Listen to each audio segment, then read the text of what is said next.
Dios les bendiga, amados hermanos. Les habla su hermano el profeta José Ramírez.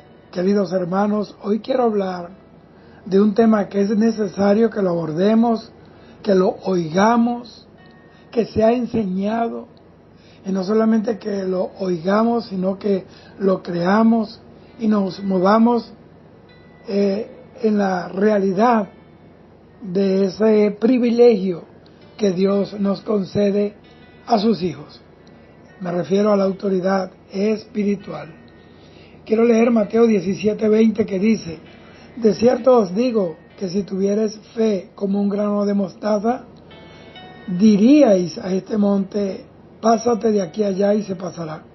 Y nada, óigame bien, nada os será imposible. El tema de hoy lo he intitulado Ejerciendo la autoridad espiritual. Amados, hay un tiempo para orar y otro tiempo para hablar, declarando las promesas que Dios nos ha dado en la palabra. Es un patrimonio divino, las promesas, pero es un patrimonio que solo puede hacerse efectivo por aquellos que son hijos de Dios a través de la fe en Jesucristo. Hay tres tiempos en la comunión con Dios: orar, declarar la palabra y ejercer la autoridad espiritual que hemos recibido de Dios.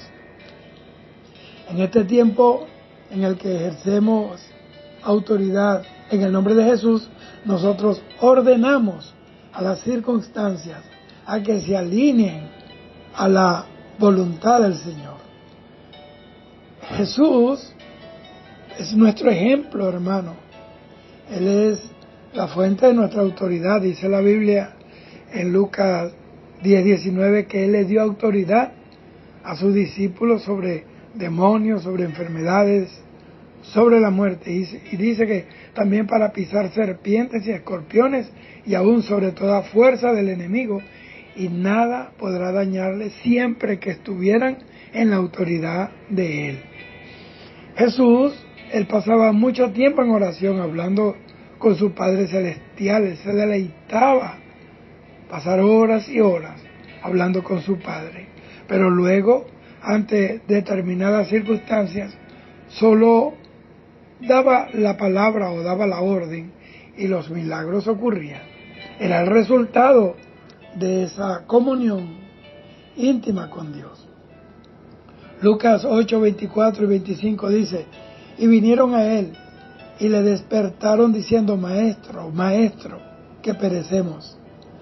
Despertando Él, reprendió al viento y a las olas, y cesaron, y se hizo bonanza. Y les dijo: ¿dónde está vuestra fe? Y atemorizados se maravillaban y decían unos a otros: ¿quién es este que aún a los vientos y a las aguas manda y le obedecen? Oiga usted, la autoridad de Jesús no se debía a ningún rito, a ningún truco, a ningún secreto, a ninguna magia. Se debía a que Él tenía plena comunión con su Padre, quien es la fuente de todo poder y de toda autoridad. Y no es que Él salía declarando palabras de una manera deportiva, ligeramente, sino que esa declaración estaba sujeta al plan que el Padre le había entregado en los cielos. Usted puede declarar lo que usted quiera, pero si esa declaración no está de conformidad con el plan y el propósito y el deseo de Dios, nunca se va a cumplir. Dios no cumple caprichos de nadie. Dios no es el genio de la lámpara. Dios es el Dios que arregla todas las cosas, que allana el camino para que su propósito sea cumplido. La palabra de Dios dice que Él preparó todas las mejores cosas de antemano para que nosotros anduviésemos por ellas. En Isaías 61 dice eso, que Él fue ungido, hablando de Jesús, con el Espíritu Santo. ¿Para qué? Mire el propósito de la unción. El propósito de la unción de Dios en una persona no es para elevarlo, no es para glorificarlo, no es para convertirlo en un showman. No. El propósito de la unción en Jesús era para sanar, para libertar, para salvar, para abrir la cárcel a los presos, para abrirle los ojos a los ciegos. En otras palabras, la declaración de la palabra solo funciona cuando esa declaración está en línea, como le dije, con la voluntad de Dios. Nosotros tenemos la autoridad del Señor. ¿Para qué? Para hablarle a las circunstancias que nos quieren detener y que nos quieren dañar. En el nombre de Jesús tenemos la autoridad para que las cosas cambien. Y esas tienen que someterse a ese nombre que es sobre todo nombre. Bendito sea el Señor. Jesús le habló al mar, a los vientos, incluso le habló a una planta de higuera, y estos le obedecieron, porque todo lo creado, lo que se ve y lo que no se ve, todos ellos reconocen la voz de quien los creó. Estaban escuchando la voz de su Creador. Como cuando Jesús murió en la cruz, dice que hubo tinieblas y hubo un terremoto, que las peñas se partían.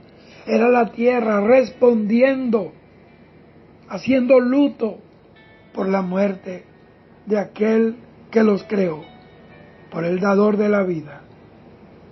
Así que no es descabellado que le hablemos a la enfermedad, y esa enfermedad tiene que salir de los cuerpos, así como Jesús le habló a una planta. Podemos hablarle a la naturaleza, incluso así como lo hizo Josué, que el sol se detuvo por casi un día mientras él peleaba contra los enemigos de Israel. Traiga bendición sobre su familia, su matrimonio, su ministerio, sus finanzas, sus negocios, y estas vendrán. Siempre que usted viva en línea con la voluntad de Dios y tenga una vida que resplandezca en esta tierra llena de tinieblas, que lleve una vida agradable, sometida a la voluntad de Dios y a su palabra. Pero recuerde que tanto usted como lo que usted declara deben estar en voluntad perfecta con Dios. Así que, amados hermanos y hermanas, no debemos someternos a la circunstancia. Eso es lo que el diablo quiere. Debemos someterlos, tanto al diablo como a las circunstancias, a la autoridad de Jesucristo. Y esos se harán pedazos ante el poderoso nombre del Señor Jesús.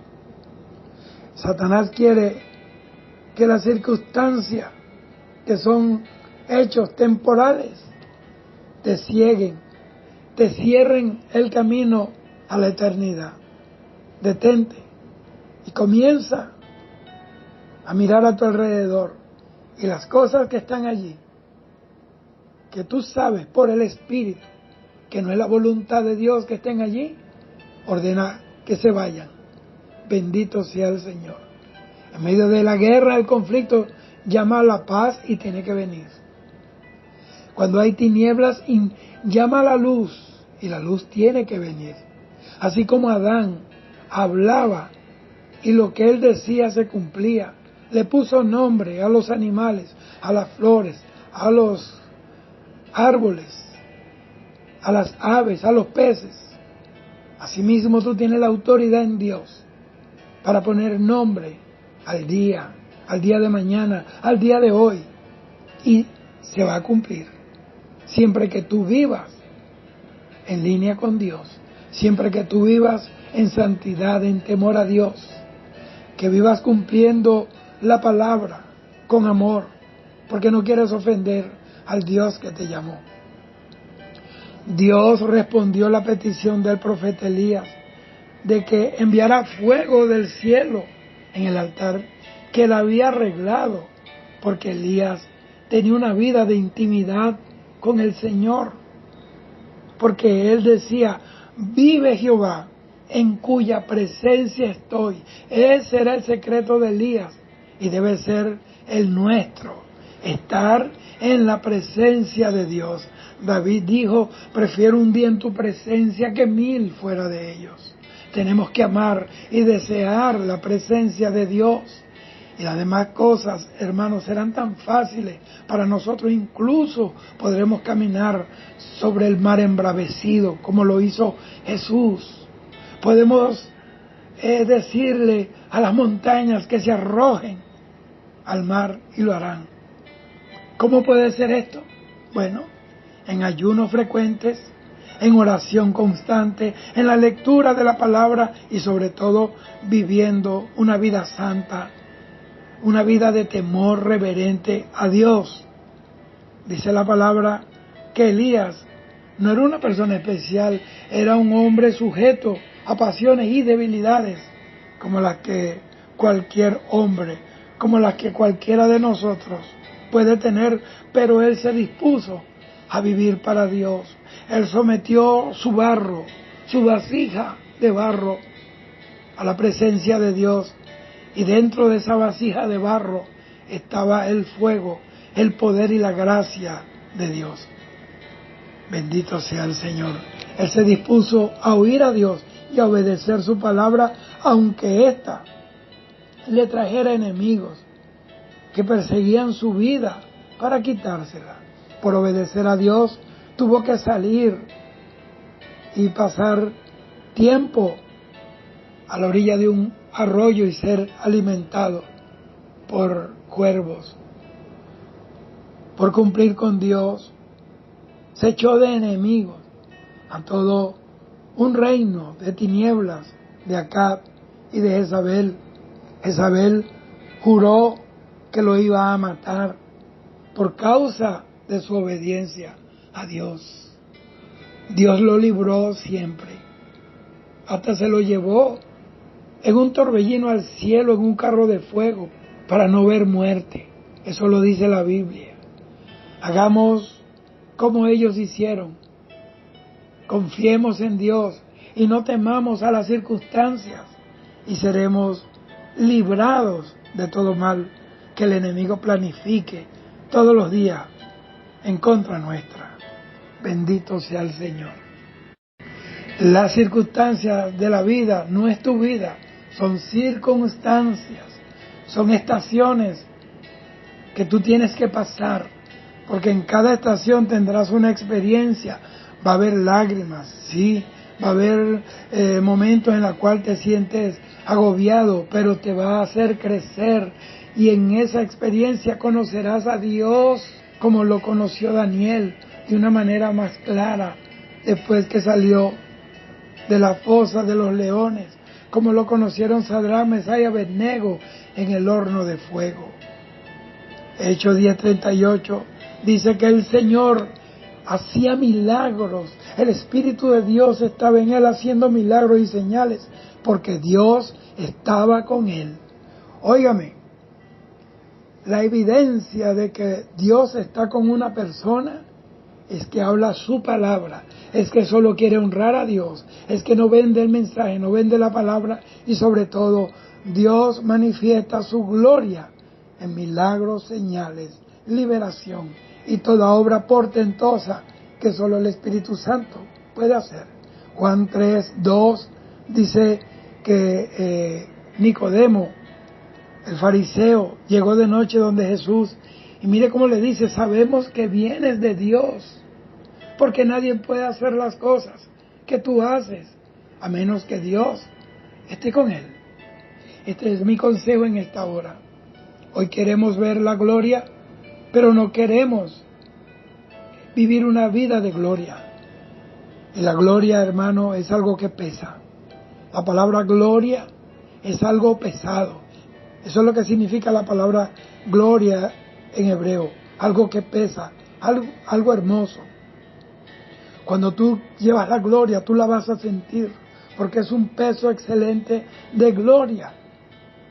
Generalmente ese peso lo notas, como lo notó Pablo cuando andaba por tribulación, que él llamó esta leve tribulación, porque esa tribulación no pesaba más que la gloria que pesaba sobre él.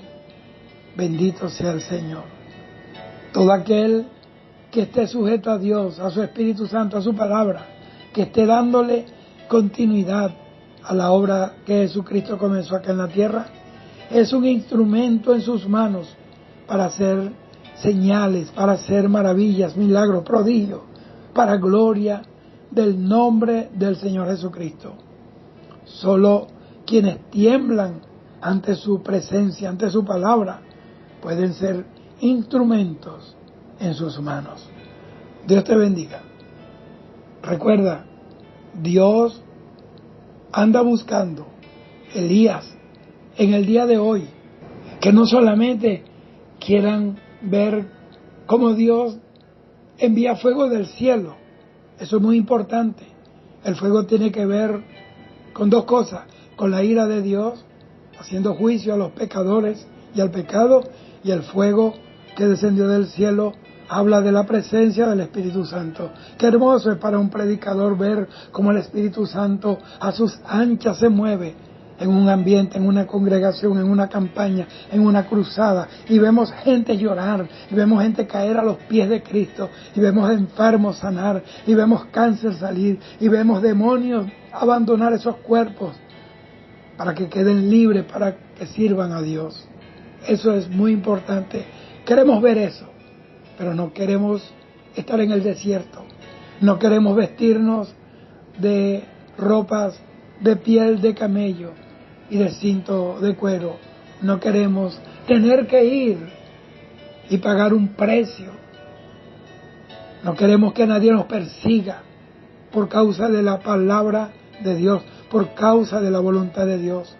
Queremos ser los Elías de hoy, pero no queremos decir y vivir como dijo Elías: vive Jehová en cuya presencia estoy. Son pocos los que hoy están en la presencia de Dios, y lo más trágico y más triste, son pocos los que quieren estar en la presencia de Dios. Cuídate, el Señor viene. El Señor está a la puerta. Ese es mi mensaje, no hay otro. Dios te guarde, hoy, mañana y siempre. Shalom.